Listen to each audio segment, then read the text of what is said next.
Hello dear student, I am your chemistry diploma teacher, Professor Sachin Mohan Gage from Sanjivani KBP Polytechnic Kopargaon. Welcome all of you in Sanjivani lecture management system.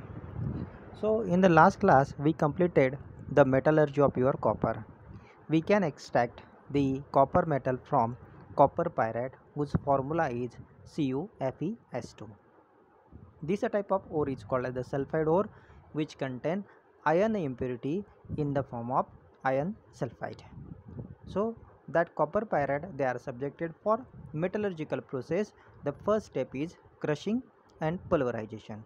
The second one is the concentration, and it will be concentrated by two ways: physical concentration by cross flotation method and chemical concentration method by roasting process. After roasting, that ore is subjected for smelting process, and after the smelting, that ore is subjected for basimerization process. In basimerization, we will get 98% pure copper. That copper is called as a blister copper. Still, that copper contains 2% of the impurity, and that impurity is removed by the process of refining. And lastly, we studied the process of refining called as electrolytic refining. After electrolytic refining, we will get 99.99% pure copper, which can be used for the electrical conductivity as well as for the mechanical properties. So in today's lecture we are going to discuss the physical and the chemical properties of the pure copper. Everybody know that physical properties. First of all, the copper is one of the tough metal. What do you mean by tough? We will learn in the mechanical properties of the metal. Now the color of your copper is reddish brown, reddish metal.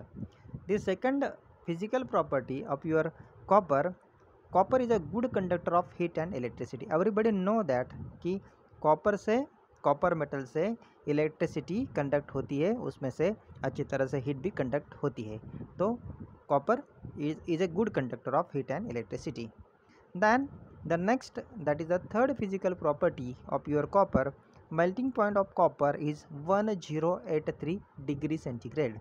यानी कि 1083 degree centigrade ए melting point है pure copper का. इसका मतलब है कि इस temperature पे आपका जो कॉपर है वो मेल्ट होता है, और उसका बॉइलिंग पॉइंट है 2350 degree centigrade. Means the boiling point is the temperature at which the liquid start to boil. यानी कि इस टेम्परेचर पे आपका जो कॉपर है वो बॉयल होना स्टार्ट होगा, तो उसको हम बोलते हैं boiling point. Next property, copper is a malleable and ductile. Malleable का मतलब होता है कि हम उससे शीट बना सकते हैं, शीट्स. ओके, उसको हम बोलते हैं कि मान लो कि roofing sheets, thin sheets we will make by a property of malleability. Ductility, उससे हम तार भी खींच सकते हैं, तार भी बना सकते हैं, उस प्रॉपर्टी को हम बोलते हैं डक्टिलिटी. ओके, नेक्स्ट प्रॉपर्टी है जो कि हम बोलेंगे fifth one, it is a quite heavy metal. तो हम किसी भी मेटल को या फिर सब्सटेंस को हैवी कब बोलते हैं? जब भी हम उसकी डेंसिटी और स्पेसिफिक ग्रेविटी को कंपेयर करते हैं. अगर हम कॉपर की स्पेसिफिक ग्रेविटी देखें तो स्पेसिफिक ग्रेविटी उसका है 8.95, जो कि बहुत ही बढ़िया है, बहुत ही ज़्यादा है. अगर किसी भी मेटल का स्पेसिफिक ग्रेविटी 7 से और 7.5 से ज़्यादा है तो उसका डेंसिटी बहुत ही ज़्यादा होना चाहिए. तो यहाँ पे हैवी मेटल है. क्यों है? क्योंकि उसका डेंसिटी स्पेसिफिक ग्रेविटी बहुत ज़्यादा है, 8.95. तो यहाँ पे हमने पढ़ा फिजिकल प्रॉपर्टीज़ को. अभी हम कॉपर की केमिकल प्रॉपर्टीज़ को भी पढ़ेंगे. Copper is not very reactive, as everybody know that the copper is placed at the bottom of activity series. So यानी कि जो भी कॉपर है इनएक्टिव है, इसकी वजह से उसका करोजन नहीं होता. Being a weakly electropositive, therefore it is not attacked by most of the common chemical reagent. तो इनएक्टिव होने के कारण बहुत सारे जो केमिकल रिएजेंट होते हैं उनका असर उसके ऊपर नहीं होता. तो पहले हम स्टडी करेंगे कि क्या होगा जब भी एयर और ऑक्सीजन का कांटेक्ट या फिर एक्शन होगा कॉपर मेटल के ऊपर. Copper is not attacked by dry air. So here we are going to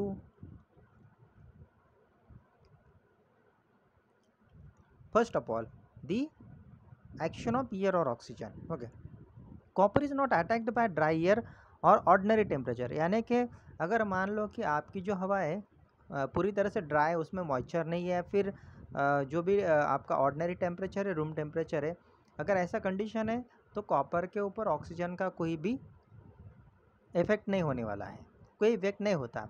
but when it is heated to redness in presence of air और ऑक्सीजन, अगर मैंने कॉपर को हीट किया, उसको रेड हॉट बनाया, और मैं ऐसा बोलूँगा उसको हीट करके मुझे उसका रेडनेस मिल गया, and in presence of oxygen, अगर ऑक्सीजन का कांटेक्ट या फिर एयर का कांटेक्ट इस हाई टेम्परेचर पे आता है, तो at that time that oxygen react with copper and it will form Cu2O, उसको हम बोलते हैं cuprous oxide.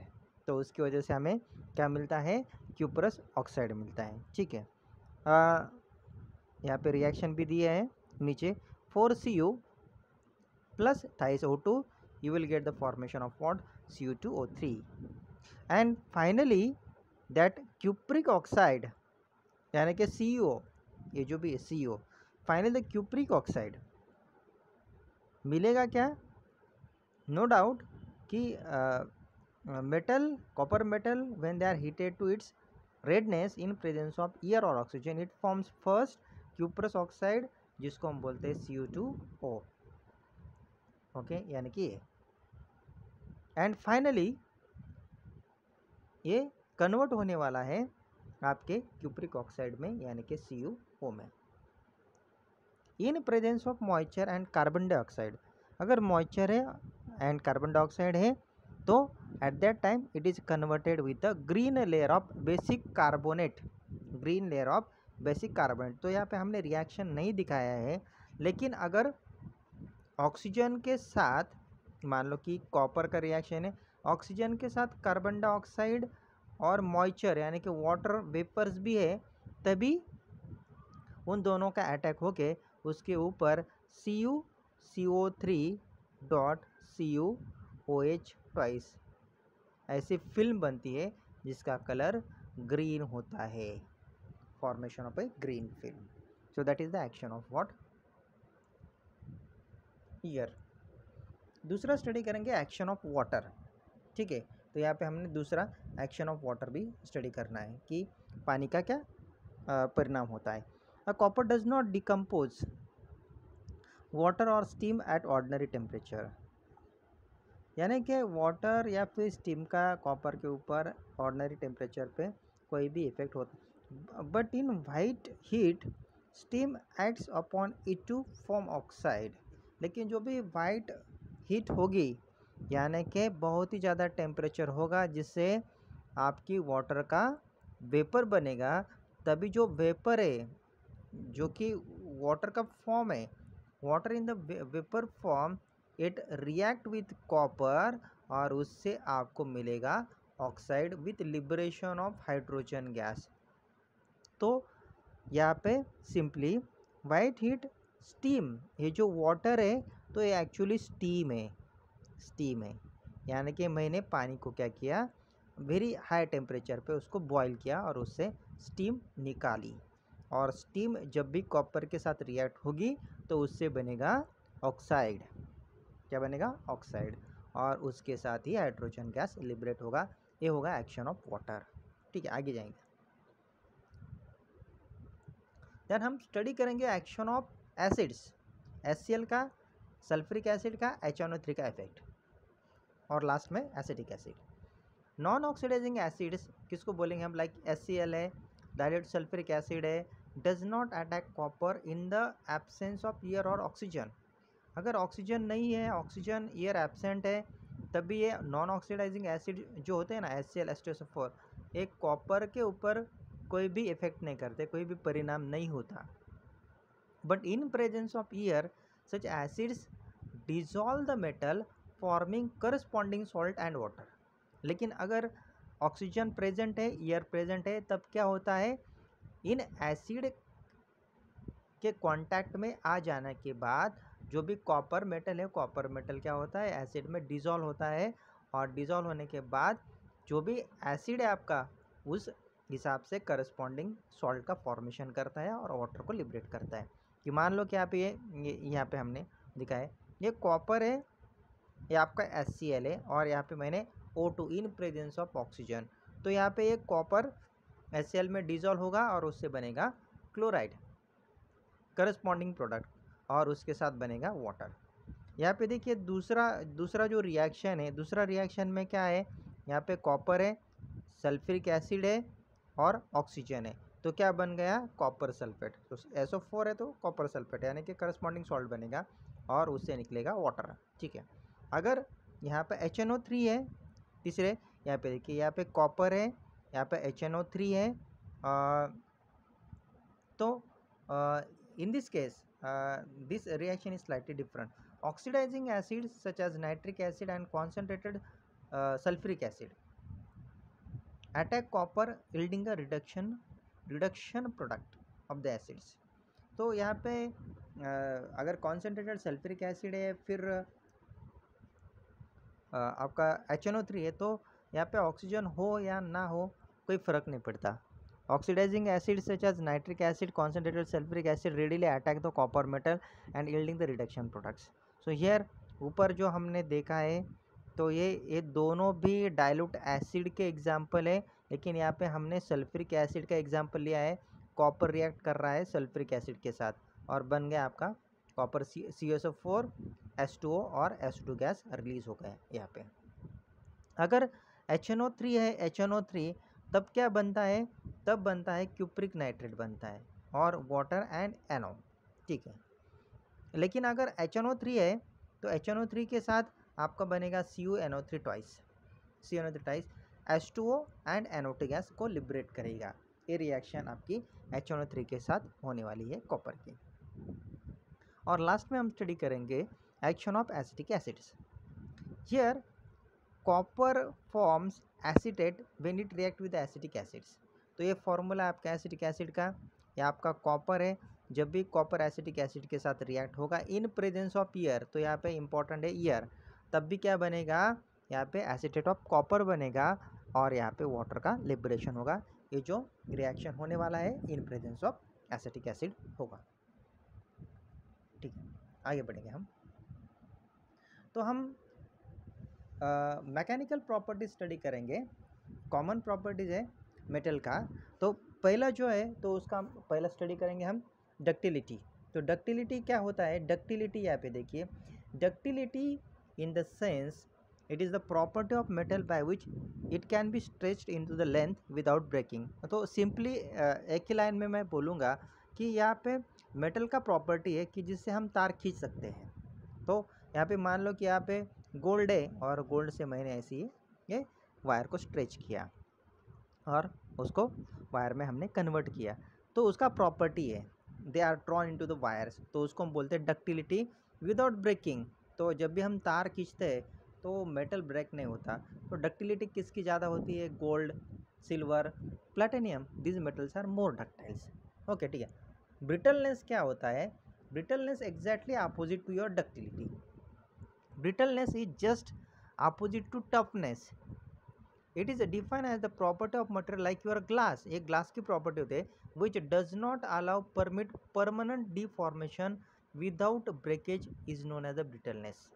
If brittle material is dropped from a certain height on a hard floor, it breaks into the small pieces. So this property is not desirable.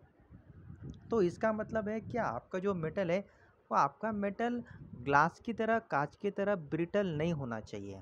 Brittleness का meaning ही होता है कि it does not allow the permanent deformation, यानी कि वो टूट जाता है। ठीक है, तो ग्लास की तरह उसका ब्रिटलनेस नहीं होना चाहिए, यानी कि आपका जो मेटल का प्रॉपर्टी है, मेटल डक्टाइल होना चाहिए लेकिन ब्रिटल नहीं होना चाहिए, एग्जैक्टली अपोजिट टू टफनेस। ठीक है। Malleability again, it is a property of metal by virtue of which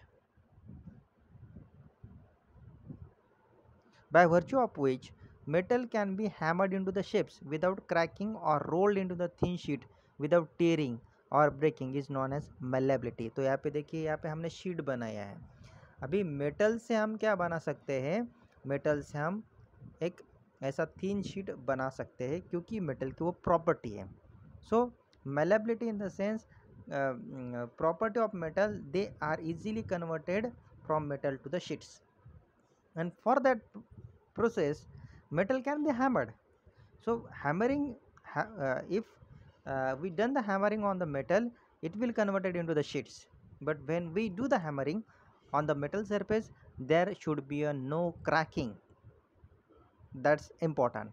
Or you can roll that metal into the sheets without tearing. तो यहाँ पे tearing breaking कुछ भी नहीं अगर होता है, और फिर भी हैमरिंग के बाद अगर मेटल का कन्वर्जन शीट में होता है, या फिर उसको रोलिंग करने के बाद अगर हम उससे शीट बना सकते हैं विदाउट टेयरिंग ब्रेकिंग, या फिर क्या बोलेंगे हम उसको, without any harm, if we convert them into the sheets, that property is called as the malleability.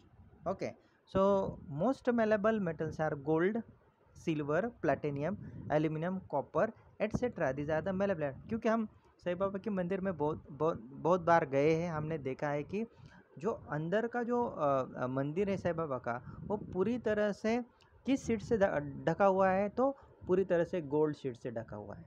तो यानी कि हम गोल्ड को कन्वर्ट कर सकते हैं शीट में विदाउट टेयरिंग, तो उसको हम बोलते हैं मेलेबिलिटी। ठीक है, आगे बढ़ेंगे। Hardness, everybody know that the diamond is hard, लेकिन आपको पता है कि मेटल भी हार्ड होते हैं।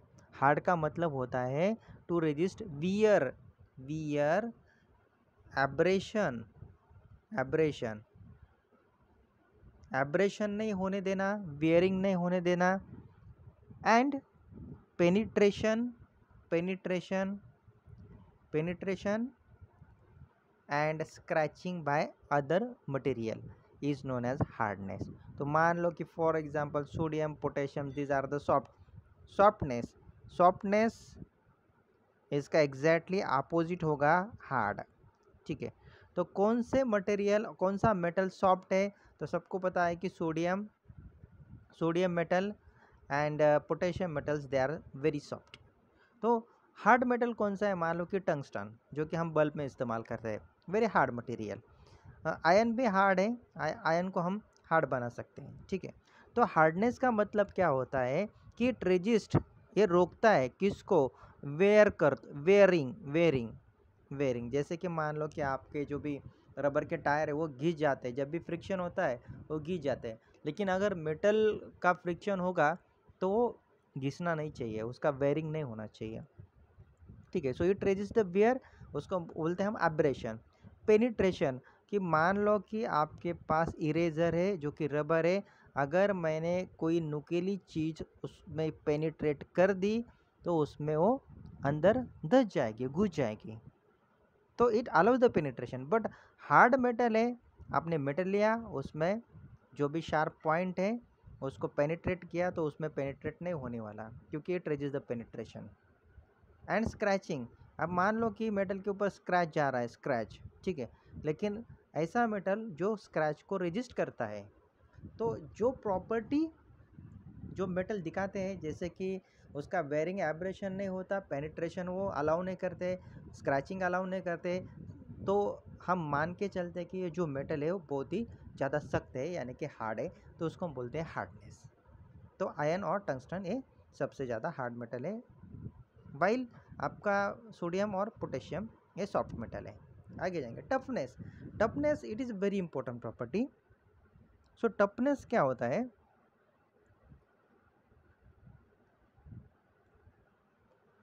Toughness is the property of metal to repeated shocks and vibration, उसको हम बोलते हैं टॉर्शन विदाउट ब्रेकिंग और fracture, is known as a toughness. जैसे कि हम मान लो कि बोलते हैं ना रफ एंड टफ जीन्स, यानी कि आप कैसा भी उस जीन्स का इस्तेमाल कर लो, उसको धो लो, उसको धूप में सुखा लो, कुछ भी करो, लेकिन वो फटती नहीं। तो इसका मतलब क्या है कि वो रफ एंड टफ है। टफ का मतलब है it resists the repeated shocks and vibration. जितना ज़्यादा टॉर्शन होगा वो उसको उतना ही ज़्यादा तरीके से रेजिस्ट करेगा। जितना ज़्यादा शॉक होगा उतना ज़्यादा वाइब्रेशन होगा, वो उसको रेजिस्ट करेगा। यानी कि शॉक और वाइब्रेशन का उसके ऊपर कोई असर नहीं होता, वो उसको रेजिस्ट करते हैं। तो ऐसा जो रेजिस्ट करने का प्रॉपर्टी उसको हम बोलते हैं टफनेस प्रॉपर्टी। ठीक है। अभी शॉक का मतलब है कि मान लो कि आपने किसी मेटल को हिट किया और सडनली आपने ठंडे पानी में डाल दिया, तो उसके लिए वो शॉक है ना। अगर आपने मान लो कि कांच को गर्म किया और ठंडे पानी में डाल दिया, तो क्या होगा, कांच तो फूट जाएगा, टूट जाएगा। लेकिन अगर किसी मेटल को आपने हिट किया और मान लो कि बर्फ़ में डाल दिया, तो ब्रेक नहीं होने वाला, क्योंकि वो शॉक रेजिस्ट करता है। अगर मान लो कि आपका कोई भी मशीन है, बड़ा मशीन से चल रहा है, तो मशीन जब भी चलता है तो क्या होता है, वाइब्रेट होता है ना, सभी मेटल वाइब्रेट होते हैं। तो वाइब्रेशन का उसके ऊपर कोई इफ़ेक्ट नहीं होता है, रेजिस्ट करता है, वाइब्रेशन को रेजिस्ट करता है, आपके शॉक को रेजिस्ट करता है। तो उस प्रॉपर्टी को हम बोलते हैं टफनेस प्रॉपर्टी। तो यहाँ पे देखिए एग्जाम्पल के तौर पे अगर हम लेंगे तो सिल्वर का टफनेस बहुत ज़्यादा अच्छा है। गोल्ड जिसको हम ऑरम बोलते हैं, वो भी बहुत ही अच्छा टफ मेटल है। तो that is all about the toughness. ठीक है, आगे बढ़ेंगे हम। Steepness very important. अभी देखिए स्टीपनेस क्या है और हम स्टिफनेस को कैसे डिफाइन कर सकते हैं। तो यहाँ पे देखिए स्टिफनेस का मतलब होता है ability of material to resist bending. Stiff, you know, stand like stiff, bend ही नहीं होता। अगर आपने किसी भी मेटल को अगर आप बेंड कर सकते हो तो उसको हम स्टिफ नहीं बोलेंगे। ठीक है। उस मेटल में एबिलिटी होता है कि ये जो मेटल है वो रेजिस्ट करता है बेंडिंग लाइक दिस, यानी कि डिफॉर्मेशन। स्टिफनेस का मतलब होता है कि यहाँ पे it resists the deformation, there will be no change in shape and size. Means such a type of ability of your metal to resist the bending or to resist the deformation or any change in shape and size of material is called as the stiffness। तो उसको हम क्या बोलते हैं, stiffness है। अगर नहीं होता तो वो ज़्यादा स्टिफ है। फटीग, फटीग का मतलब होता है, यहाँ पे देखिए when stress is applied, देखिए when stress is applied on a material, then after a certain time it becomes unfit as compared to the new one. It occurs due to the repeated loading and unloading। तो फटिक का मतलब होगा कि it resist the loading and, मान लो कि यहाँ पे देखिए ये आपका मेटल है, यहाँ पे हो रहा है लोडिंग, यहाँ पे हो रहा है अनलोड। कंटिन्यूस लोडिंग और अनलोडिंग की वजह से उसका जो भी स्ट्रेंथ है वो स्ट्रेंथ चला जाता है, उसको हम बोलते हैं फटिक प्रॉपर्टी। उसके ऊपर लोड है, निकाल लिया, अनलोडिंग किया, फिर से लोड आ गया, फिर से निकाल दिया, अभी चलता रहेगा, लोडिंग अनलोडिंग लोडिंग अनलोडिंग। तो उसके वजह से उसका जो मेटल का जो प्रॉपर्टी, उसका जो स्ट्रेंथ है वो स्ट्रेंथ क्या हो जाएगा, कम हो जाएगा। तो उसको हम बोलते हैं फटिकनेस। ओके, तो यहाँ पे हम रुकेंगे। This content is sufficient for today's lecture. We will meet in the next lecture with second content of unit number 4, that is your alloys. Till then, goodbye. Thank you.